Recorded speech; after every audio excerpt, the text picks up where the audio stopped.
రైతు కష్టం ఈ పదం కేవలం సినిమాల్లోనూ పుస్తకాల్లోనూ మనకు పరిచయం. కానీ వాళ్ళెవరో, వాళ్ళ జీవితాలు ఏంటో మనకు తెలియదు, అవసరం కూడా లేదు కదా. డబ్బులు ఇస్తే మన నోటి దాకా ముద్దొచ్చి పడుతుంది. అవే డబ్బులు మేమిస్తాం పండించండి అని రైతులందరూ పండించడం ఆపేస్తే ఆకలితో చచ్చిపోతాం మనం. సిటీ బ్రతుకులే కష్టం అనుకుని బ్రతుకుతున్నాం. వాళ్ళలాగా ఒక్కరోజు కూడా కష్టపడలేం మనం. కుటుంబంలో ఒకరు చనిపోతే ఆ కుటుంబానికే శోకం. అదే ఒక రైతు చనిపోతే దేశానికే శోకం. ఊరు, పొలం, విత్తనం పండించడం ఇవే ప్రపంచం అనుకొని బ్రతికే రైతుకి ఏమి ఇవ్వగలం? అవసరమైనప్పుడు మన సహకారం తప్ప. అప్పుడు ఏ రైతు ఆత్మహత్య చేసుకోడు. ఇవ్వగలమా?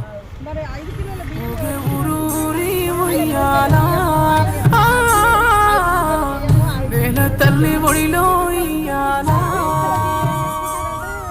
రెడ్డి నేను ఇస్తున్నా అని చెప్పుకుంటుంది.